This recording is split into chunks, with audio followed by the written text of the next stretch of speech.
everyone out here what Jesus stood for, and especially the qualities of love, how to love your neighbor even if they don't agree with you. That's a beautiful question. Yeah. So John 8, if I'm drawing from memory correctly, best embodies both Christ's mercy and love, but also his commitment to truth.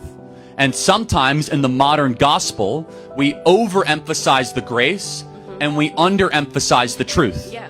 And so we are far too willing to say, hey, Jesus loves everybody, but we don't get to the second part of the conversation that says Jesus doesn't want you to live in sin. So this is, in John 8, it's best embodied, right? Almost every Christian in this audience will be able to tell you the first part of this, which is a bunch of Sadducees and Pharisees who are standing around with rocks, and they're about to stone the prostitute woman. And Jesus comes up and says, let the first among you without sin cast the first stone. And everyone starts dropping the rocks. But what comes next shows that Christ is not just grace-focused, he's simultaneously truth-focused. He goes up to the woman who had a career in selling herself for sex and said, sin no more.